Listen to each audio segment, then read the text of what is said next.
Bonjour à tous et à toutes. On se retrouve ce jeudi pour un nouveau direct d'Abidjan Sport et Real Nice. C'est un rendez-vous hebdomadaire. Donc Abidjan Sport et Real Nice vous convient à ce direct. L'actualité, c'est évidemment l'élection à la présidence de la FIP. C'est évidemment l'attente de la commission électorale dirigée par le ministre René Dibi. Au moment où je vous parle, la commission est en train de travailler. On attend dans les heures à venir la décision qu'ils vont prendre et la liste, évidemment, des candidats retenus pour le grand match du 5 septembre prochain. On le sait, il y a 3 candidats déclarés. On n'est pas dit 4. On attend le communiqué, on attend la liste. Mais dans l'attente de cette liste, je pense que nous avons quand même quelques observations à faire.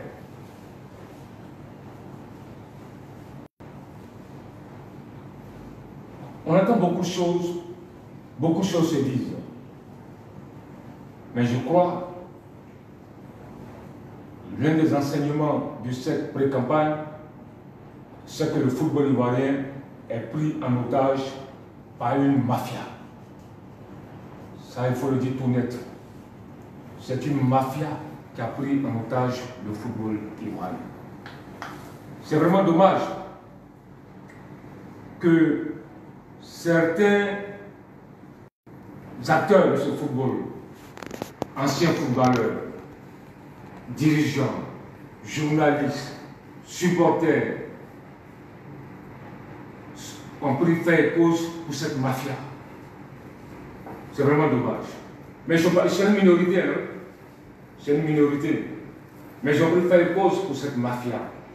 Parce qu'ils privilégient des intérêts personnels et égoïstes.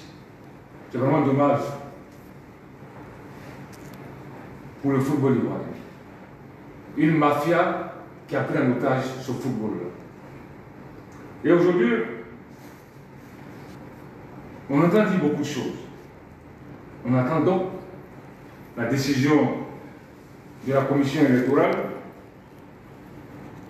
Il y a eu l'affaire des parrainages. Et ce qu'il faut retenir dans cette histoire de parrainage, c'est vrai, ce sont les règles. Il y a eu beaucoup de choses. Parce que l'article 41 de la Fédération ivoirienne de football est muet sur les parrainages. C'est-à-dire que quand tu lis l'article 41 des statuts de la Fédération ivoirienne de football, il y a un vide sur ce qu'on entend. Voici l'article 41, conditions d'éligibilité. Voici les statuts, mais j'ai photocopié l'article 41 pour vous faciliter la lecture. Que dit l'article 41? Le président et les membres du comité exécutif de la FIF sont élus par l'Assemblée générale. Pour être candidat à la présidence de la FIF, il faut, je dis bien, pour être candidat à la présidence de la FIF, il faut être ivoirien, avoir au moins 35 ans et au plus 70 ans, être présenté avec sa liste de membres du comité exécutif par un collectif au moins de 8 membres actifs de la FIF, à savoir 3 clubs évoluant en D1, 2 clubs évoluant en D2, 2 clubs évoluant en D3 et un groupement d'intérêt du football. Voici, l'article continue. Mais c'est cet aspect-là qui intéresse les parrainages. Nulle part, il est écrit double parrainage ou triple parrainage, nulle part. On dit être présenté avec sa liste de membres du comité exécutif par un collectif au moins de 8 membres actifs de la FIF. Donc, en ce qui concerne le parrainage, il y a ce vide-là, un vide juridique. Donc, on n'interdit pas à un club le double parrainage, on n'interdit pas à un groupement d'intérêt le double parrainage, mais il y a un vide juridique. Je ne suis pas un juriste, donc je pense qu'à ce niveau-là, il pourrait y avoir une grosse bataille juridique entre certains candidats et la commission électorale. Vous savez, il faut qu'on se dise quand même sur la vérité. En ce qui concerne d'abord l'AMAF, l'amicale des arbitres de football de Côte d'Ivoire, on apprend que l'AMAFI version Danon Roland, il semblerait que, bon, ça on n'a pas encore la confirmation, les gars veulent invalider le parrainage de l'AMAFI au profit de l'AMAFI dirigé par Koulibaly Souleymane. Mais c'est là que ça devient intéressant. Parce que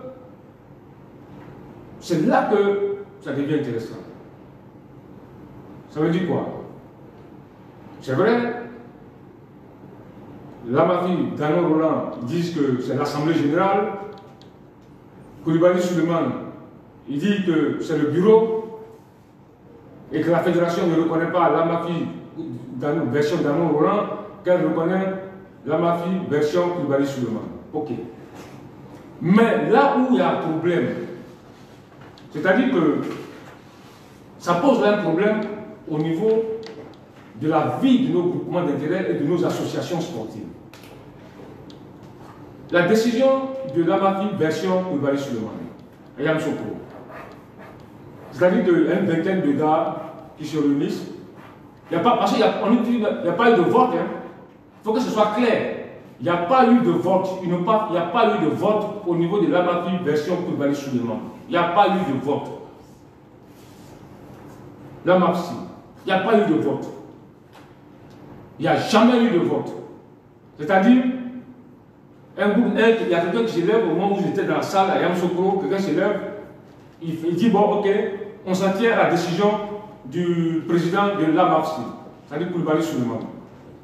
Mais pourquoi le bureau n'a pas voté, Pourquoi il n'y a pas eu de vote pour désigner le candidat parrainé à l'AMAFI? Pourquoi il n'y a pas eu de vote? On dit non, il s'élève pour dire non, bon, on laisse le président de choisir le candidat parrainé. Mais le président, il est membre du comité de la Ligue professionnelle de football. Et il décide de donner le parrainage à Sori Diabaté. Et c'est comme ça que tout a commencé. C'est comme ça qu'il y a eu le désordre. Donc, ça c'est un parrainage qui est valable. Ça c'est un parrainage crédible, ça. Au détriment de 343 arbitres. Moi, franchement, ça m'étonne. Et M. Sori Diabaté, 2 jours après, il récupère ce parrainage. Ah, bon, j'ai eu un parrainage. Mais vous savez très bien ce qui se passe à Yamsokro. C'était une véritable mascarade. Donc, entre ce parrainage version Koulibaly Souleymane et ce parrainage version Danon Roland, quel est le parrainage qui a une valeur juridique? C'est là la vraie question. C'est de cela qu'il s'agit. Parce que moi, je n'arrive pas à comprendre. Quelqu'un se lève et dit bon, on laisse le président désigner le candidat parrainé. Et vous savez très bien que ce président-là est dans le comité de M. Sori Diabaté. Vous voulez qu'il choisisse qui? Voici le problème. Au détriment de près de 343 arbitres. On lui dit non que ça c'est valable. Mais l'autre là c'est pas valable. Ça veut dire que l'ensemble des arbitres, pour eux là n'est pas valable, mais c'est pour une vingtaine là. Et puis pour un individu là qui est valable. S'il y avait eu vote au sein de l'AMAFSI version Koulibaly seulement, il n'y aurait pas eu de problème. Mais il n'y a pas eu de vote. C'est ça, voilà le nœud du problème. Il n'y a pas eu de vote. Il n'y a pas eu de vote. C'est un individu qui se lève pour dire on laisse la latitude au président de désigner le candidat à parrainer. Et ils savent très bien que le président est dans le bureau de M. Sobi Diabaté à la vie professionnelle. Il va choisir qui? Attends, il faut être sérieux. Il faut être sérieux. Voilà le problème. Deuxième cas de figure, qui est plus intéressant, c'est le cas de l'Africa Sport. À l'Africa Sport, je ne vous apprends rien, il y a eu une crise grave. Et la Fédération ivoirienne de football, puisqu'il y a eu un bicéphalisme qui s'était installé entre M. Vagba Alexis, le président de l'exercice, et M. Bailly Antoine. Donc, face à ce bicéphalisme, la Fédération ivoirienne de football décide de partager la poire en deux. Donc, la Fédération décide de partager la poire en deux. Et vous vous souvenez très bien que les deux parties, Vagba Alexis, Bailly Antoine, ont été présents à la Fédération ivoirienne de football le 22 août 2019. Ça a été fait le 22 août 2019. C'est-à-dire qu'il n'y avait pas une affaire de Didier Drogba qui était candidat, il n'y avait pas une affaire d'Idriss Diallo qui était candidat. Donc, c'était pour régler le problème de l'Africa Sport. Donc, il y a eu un protocole d'accord signé le 22 août 2019. Et on a vu les images. On a vu M. Bailly Antoine, M. Vagba Alexis, avec M. Sobi Diabaté, avec les responsables de la Fédération ivoirienne de football. Protocole d'accord.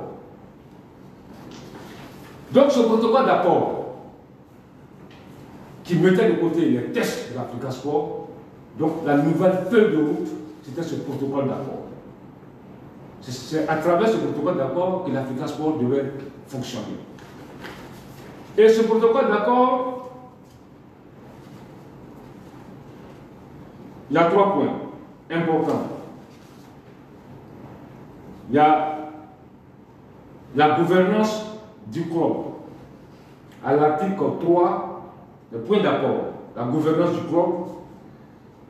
Il y a l'article 3.2, pouvoir de décision. Gouvernance du club, pouvoir de décision, et puis l'organisation d'une assemblée générale. Les tests ont été mis en veilleuse. Parce que le protocole d'accord, il devait avoir un toilettage de tests dans ce protocole d'accord. Donc c'est la nouvelle feuille de route. C'est-à-dire c'est la nouvelle constitution de l'Africa Sport. Ça a été signé le 22 août 2019. En ce moment, il n'y avait pas d'affaire de Didier Drogba qui était candidat. Donc ça veut dire quoi? Ça veut dire que Vagba Alexis ne peut pas prendre une décision sans se référer, sans l'accord de M. Bailly Antoine. Et que M. Bailly Antoine ne peut pas prendre une décision sans l'accord de M. Vagba Alexis. Au niveau de la gouvernance du club, en ce qui concerne les pouvoirs de décision, en ce qui concerne l'organisation d'une assemblée générale. La dernière fois à la télévision, j'étais dans un débat avec un des consultants. Je dis non que ce protocole d'accord là, un des consultants de la télé, là, non, le protocole d'accord, il n'a même pas lu le protocole d'accord. Il n'a jamais lu. Mais il défend ça quand même. Non, le protocole d'accord prend en compte seulement les histoires de finances. Archi faux. Et je lui ai dit qu'il racontait des comptes vérités. C'est archi faux. Le protocole d'accord, voici. Gouvernance du club. Les partis conviennent que la gouvernance du club sera assurée par le bureau exécutif composé de façon paritaire par des membres désignés par chacune des parties. Les partis s'engagent à procéder à la désignation des 7 membres dans les 72 heures qui suivent la signature du présent protocole. Les partis conviennent que la présidence du bureau exécutif sera assurée par M. Vagba Alexis, M. Bailly Antoine. Voilà. Voici la gouvernance du club. Et au niveau du pouvoir de décision, Les décisions seront prises de façon collective par M. Alexis Baba et M. Antoine Bailly. Chacune des parties devra associer l'autre dans la prise de décision. Voici le protocole d'accord. Et dans ce même protocole d'accord, il est écrit que les parties conviennent et s'engagent à la fin de la saison sportive 2019-2020 à organiser une assemblée générale élective. Celle-ci devrait intervenir au plus tard le 31 juin 2020, c'est-à-dire avant-hier. Ça a été fait le 22 août 2019. Il n'y avait pas une affaire de Didier Drogba qui était candidat. C'est-à-dire que le 31 juillet passé là, l'Africa devait organiser son assemblée générale. Donc, M. Baba Alexis décide de donner son parrainage de l'Africa Sport à M. Sori Zabaté. Mais M. Sori Zabaté, vous êtes le président de la Ligue professionnelle. Vous étiez au cœur de ce protocole d'accord. Mais quand M. Baba Alexis court pour vous donner le parrainage, pourquoi vous ne dites pas M. Baba Alexis et la signature de M. Bayan Antoine? Pourquoi vous ne dites pas ça? Et vous vous acceptez le protocole d'accord. Parce que vous étiez témoin de ce protocole d'accord. Mais quand M. Baba Alexis vient vous remettre son parrainage, pourquoi vous l'acceptez? Pourquoi vous ne dites pas M. Baba Alexis et la signature de M. Bayan Antoine? Puisqu'au niveau de la gouvernance, il faut deux signatures. Maintenant, quand M. Bayan Antoine décide, lui, d'accorder son parrainage à M. Didier Drogba, on dit non, non, non, on ne reconnaît pas pour M. Bayan Antoine, c'est M. Baba Alexis qui est le président, c'est pour lui on reconnaît. Mais c'est méchant. Vous voyez, c'est vous qui créez les problèmes. C'est vous qui créez les problèmes. Parce que tu acceptes un parrainage. Tu sais très bien que à l'Africa Sport, c'est vous-même, fédération, vous êtes assis avec les deux parties en conflit. Il y avait ce bicéphalisme pour régler le problème. Mais tu cours pour accepter un parrainage. Tu sais très bien que c'est ce parrainage de M. Baba là, il faut une signature, la signature de M. Bailly Antoine. Parce qu'on dit très bien, pouvoir de décision, c'est l'article 3.2, gouvernance du club. Donc à l'Africa Sport, M. Bailly Antoine ne peut pas prendre décision sans l'avis de M. Baba. M. Baba ne peut pas prendre décision sans l'avis de M. Bailly Antoine. Mais tout ça, ça a été créé par la Fédération ivoirienne de football. Aujourd'hui, non, vous dites non, on ne reconnaît pas Bailly Antoine, c'est Baba, on reconnaît. Mais pourquoi vous acceptez le parrainage que Baba vous donne, tout en sachant qu'il faut deux signatures? Vous voyez, c'est ce qui est dommageable. Quand tu vas parler, on va dire non, que tu es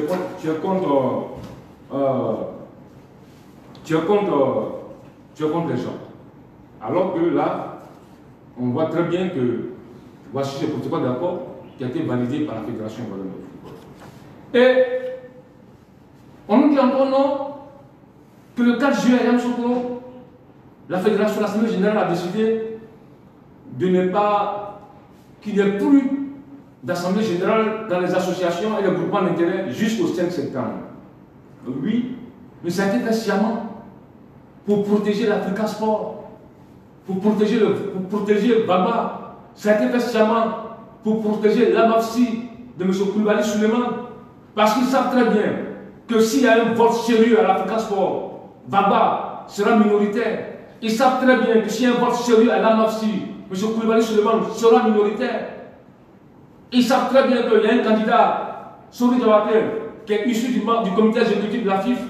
Donc, si on laisse faire, il n'y aura pas de parrainage de ces deux structures-là. Ils le savaient très bien. C'était fait sciemment pour protéger Baba, pour protéger Koulibaly Suleiman. Mais arrêtez. Les gens ne sont pas bêtes. Non, non, on dit non. Ayam Soko l'a dit, il ne faut plus organiser l'Assemblée générale. Parce qu'il savait ce qui se tramait. Il savait que Baba allait dégager de la FIFA. Il savait que M. Koulibaly Suleiman allait dégager de la MAFSI. Enfin, de l'Africa plutôt. Et M. Koulibaly Suleiman dégager de la MAFSI. C'est vraiment dommage. C'est pourquoi je dis qu'une mafia a pris en otage le football ivoirien. Parce que quand j'entends des choses, ça m'étonne. Je me demande si on parle de ce même football-là, qui aujourd'hui est en lambeaux. On nous présente des gens comme des gens qui n'avaient jamais géré. Pourtant, pendant des décennies, ici, on les a vus à l'œuvre. Ils ont tué sous la règne toute la compétition nationale, Coupe nationale, Coupe Félix Houphouët-Boigny, tout est mort. Le championnat même, je n'en parle pas. Et c'est eux aujourd'hui, on nous dit non, c'est le renouveau, ils vont trouver des sponsors, ils vont relancer la compétition. Mais arrêtez, c'est méchant. Ceux qui les soutiennent là, vous êtes des vrais destructeurs du football ivoirien. Parce que vous voyez la vérité. Moi, je ne veux pas revenir sur les articles de la FIFA, classement FIFA, tout ça. Je ne vais pas revenir dessus. Parce que le classement FIFA et puis le nombre de clubs engagés en compétition africaine, c'est des indices pour montrer que ça ne va pas. Mais je ne vais pas revenir là-dessus. Et j'entends dire que ce n'est pas une fédération qui construit les stades. Ce n'est pas une fédération qui paye les salaires des joueurs, des clubs. C'est l'argument en avance. Non, ce n'est pas la fédération qui construit les stades, c'est le rôle du ministère de l'État. Non, ce n'est pas la fédération qui doit payer les salaires des joueurs. Oui, la fédération, c'est vrai que c'est l'État qui construit les stades. Ça, c'est des idées préconçues depuis longtemps. Mais aujourd'hui, au jour d'aujourd'hui, les choses ont changé. Et il y a un mec qui m'a dit, il n'a jamais vu au monde une fédération construire un stade. Mais les gens sont incroyables. Ben, eux, pour eux, tout est l'État. C'est l'État qui doit tout faire. Mais l'État a trop de problèmes. L'État a des problèmes au niveau de l'éducation, de la santé, de l'économie. Ils ont trop de problèmes. Et c'est pourquoi la FIFA sait très bien que les États en Afrique subsaharienne ont des difficultés. C'est pourquoi la FIFA a mis en place des projets forward pour permettre aux fédérations de développer les infrastructures. Parce que le rôle d'une fédération, ce n'est pas uniquement organiser des matchs, programmer des matchs ou s'occuper de l'équipe nationale avec l'argent de l'État. Mais le rôle d'une fédération, c'est de développer le football, son football. Mais quand le mec me dit qu'il n'a jamais vu au monde une fédération construire des infrastructures, mais c'est grave. Je vous donne un seul exemple. Un seul exemple. La Mauritanie. Le cas de la Mauritanie. Allez en Mauritanie. Il y a des infrastructures. Le chef de la fédération même est vraiment nickel. Ils ont installé des stades, ils ont construit des stades, terrains synthétiques, tout, en Mauritanie. Allez en Ouganda. Même en Somalie. Allez voir. Restons sur le cas de la Mauritanie. Mais ce n'est pas l'État mauritanien qui a construit ces stades-là. C'est la fédération, le président de la fédération mauritanienne qui a bâti tout ça. Et là même, il a été élu meilleur président de fédération par la CAF. Il a même été décerné par la FIFA, qui a reconnu ses mérites. Et on lui a posé la question, moi j'ai suivi un documentaire sur Canal, dans le talent d'Afrique, ils lui ont posé la question, mais comment il est arrivé à bâtir tout ça? Il a dit non, que c'est l'argent de l'État. Enfin, c'est l'argent de la FIFA. C'est-à-dire que la subvention de la FIFA, lui, il développe les infrastructures de son football. Ben voilà, la Mauritanie. Le président de la fédération mauritanienne, c'est-à-dire que l'argent de la FIFA, il prend, les différents projets forward, il développe son football, les infrastructures de son football. On dit non, ici, c'est l'argument aujourd'hui, ils ont trouvé une nouvelle trouvaille. Ça veut dire qu'ils veulent cacher leur incompétence. Pendant des années, vous avez volé tout l'argent du football ivoirien. Ils ont volé tout l'argent du football ivoirien. Vous avez été incapable de développer, de créer des infrastructures. Et quand les gens veulent parler, non, c'est l'État, c'est le rôle de l'État. Mauritanie, c'est le rôle de l'État. Ouganda, c'est le rôle de l'État. C'est parce que c'est des présidents qui ont une vision pour leur football, qui ont un projet pour leur football. Ils se servent de la FIFA pour développer leurs infrastructures. Voilà, c'est de ça qu'il s'agit. Voilà. On parle, il y a des gens qui soutiennent ça. Non, on n'a jamais vu au monde une fédération construire des stades. Mais c'est dépassé. C'est une version qui est dépassée, complètement dépassée. Et puis, en ce qui concerne les joueurs, on n'a jamais vu une fédération payer les salaires des joueurs. Mais ça n'existe nulle part. Ce n'est pas le rôle d'une fédération de payer les salaires des joueurs de club. Ce n'est pas leur rôle. Mais ce qu'on veut vous faire comprendre, c'est-à-dire que la fédération met des mécanismes pour permettre aux joueurs, aux clubs, d'être mieux organisés et d'assurer les salaires de leurs joueurs. Parce que, demandez aux gens de la FIFA, demandez à l'AFI, de Cyril Domoro, il y a des plaintes, les joueurs vont se plaindre à l'AFI, ils saisissent la fédération, etc., etc. Mais que fait la fédération face à ça? Voici le problème. Parce que vous ne mettez des subventions à des clubs. Ligue 1, 70 millions, 75 millions, Ligue 2, etc., etc., vous mettez des subventions. Mais quel est le mécanisme de contrôle? Voilà, on ne dit pas à la fédération de payer des salaires, ce n'est pas son rôle. Mais elle met en place des outils pour contrôler est-ce que la subvention que nous donnons au club là, est-ce que cette subvention-là permet au club là d'assurer les salaires de leurs joueurs.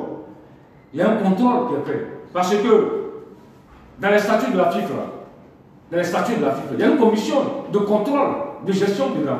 Il y a un article dans les statuts là. Ça existe dedans. Mais pourquoi vous n'appliquez pas ça? C'est bien clair. Il y a une commission de gestion, de contrôle de gestion, c'est dans les statuts. Mais pourquoi vous n'appliquez pas? Et vous laissez les joueurs dans cette situation. Ce n'est pas à vous de payer. Mais vous avez un regard, vous avez un contrôle, vous devez contrôler. C'est de cela que ça. Parce que vous nous mettez des subventions. Les subventions que vous nous mettez au club. Mais ça ne sert pas au club, ça sert à des individus, à des présidents. Voilà la question. Sinon, ce n'est pas le rôle d'une fédération de payer les salaires des joueurs. Mais la fédération s'assure, met en place des mécanismes pour que l'argent, la subvention qu'elle octroie au club là, puisse être mieux géré. Voilà la question, voilà la problématique. Voilà la problématique. Je vous donne l'exemple. Dans tous les pays, les grands pays de football, où il y a des ligues professionnelles. Bon, on dit chez nous ici, c'est une ligue professionnelle. Je doute fort. Je doute fort que ce soit une ligue professionnelle. Ou quel est son statut juridique. On ne parle pas de ligue professionnelle de football. Mais quand il y a une ligue professionnelle, c'est tout ça, ces outils-là mis en place. Voilà. Parce que, quand je prends l'exemple de la France, il y a une direction qu'on appelle la DNCG, Direction nationale de contrôle de gestion. Cette direction-là, avant chaque saison, fait un bilan, fait le point. Et les clubs sont tenus de présenter des garanties. Est-ce qu'ils sont capables de recruter? Est-ce qu'ils sont capables d'assurer le minimum pour les clubs? Mais quand tu ne donnes pas de garanties, on te rétrograde. C'est de cela qu'il s'agit. Mais à notre niveau, il n'y a pas de contrôle, on laisse faire. Et ça ne vous dit rien. Vous donnez des subventions au club, les joueurs sont souvent des salaires de servantes. Ça ne vous dit rien. Alors ça vous voulez que le football se développe. Mais le football là, la matière première, c'est les joueurs. Quand les joueurs ne sont pas dans les conditions optimales, mais il n'y a pas de spectacle. C'est les joueurs.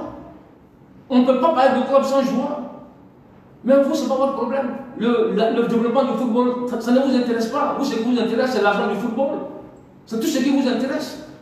Donc voici la réponse à ceux qui disent que ce n'est pas une fédération qui paye le salaire des joueurs.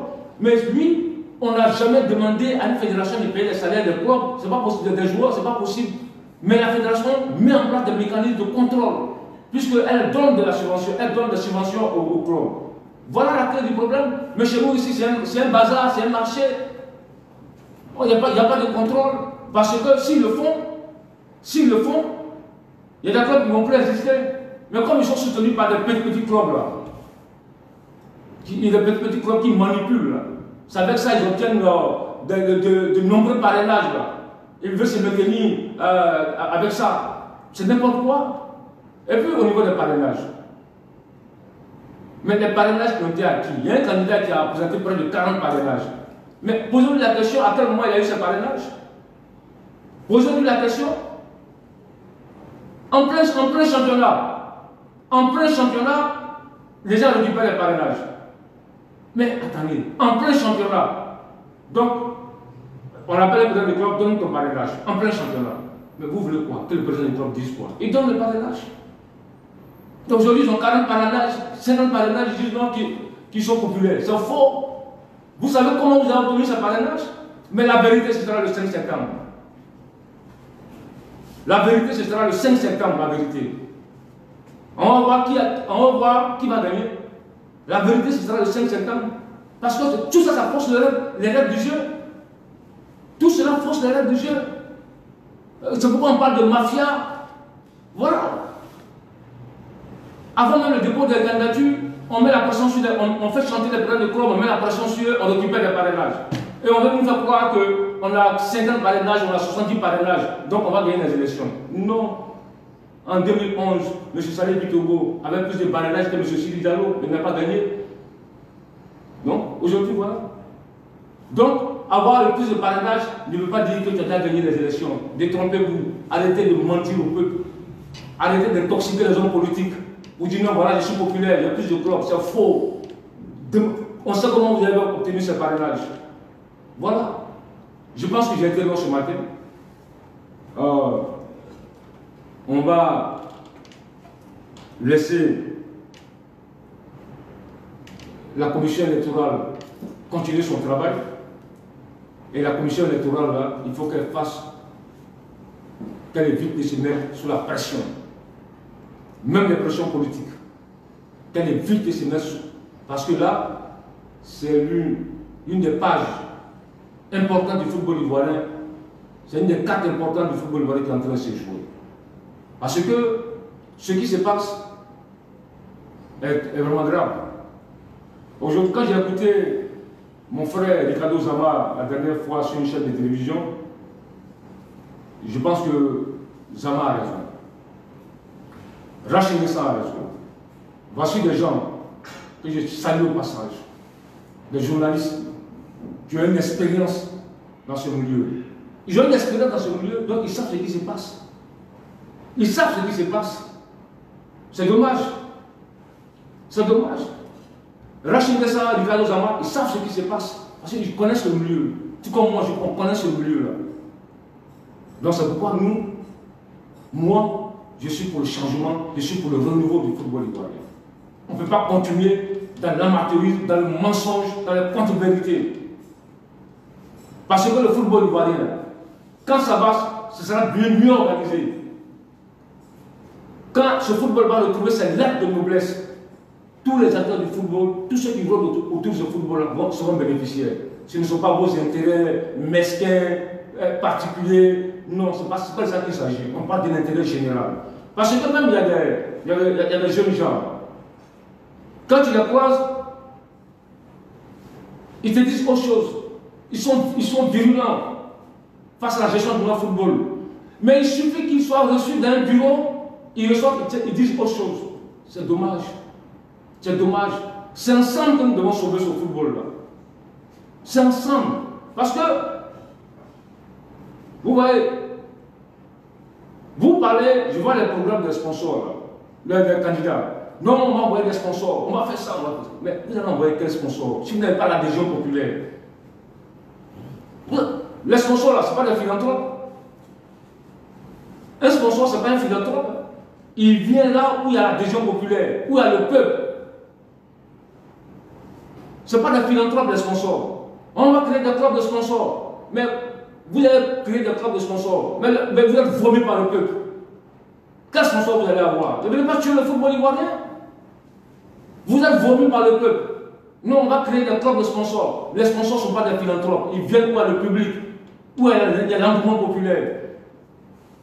Le public, là, aujourd'hui, là, vous racontez n'importe quoi sur le public. Mais attends, vous pouvez diriger une fédération, un football sans le public? On n'a jamais vu ça au monde. Le football, c'est un sport populaire. C'est ce public-là qui va remplir les stades. Quand il y a des éléphants, c'est eux qui viennent. Très tôt le matin, ils achètent les tickets, ils achètent les t-shirts, ils achètent les gadgets, ils viennent remplir le stade.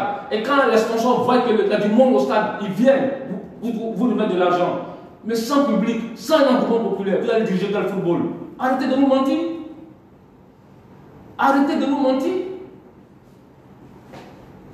Non, aujourd'hui, il faut qu'on se dise la vérité. Ils sont en train de mentir aux gens. Non, le public là, non, mais les réseaux sociaux là, sur les réseaux sociaux là, c'est le peuple qui est là-bas. Parce que ce n'est pas des animaux qui sont sur les réseaux sociaux. Hein. Ce n'est pas des animaux. Même il y a une grande épreuve sur les réseaux sociaux. Tout le monde est sur les réseaux sociaux. Ce n'est pas des animaux qui sont là-bas, c'est le peuple qui est là-bas. C'est la voix du peuple qui se retrouve sur les réseaux sociaux. Donc vous voulez diriger le football sans le peuple. Quel sponsor vous allez avoir? Quel sponsor va vous suivre? C'est vrai qu'on a vu des programmes. Moi j'ai vu des programmes là, même la FIFA ne peut pas réaliser ce programme là en 4 ans. J'ai vu c'est un programme de candidats. Quand tu regardes le programme, tu te dis mais attends, mais c'est bien beau. Même la FIFA ne peut pas réaliser ça en 4 ans. J'ai vu c'est un programme de candidats. Arrêtez de mentir aux gens. Arrêtez de raconter des contes de vérité.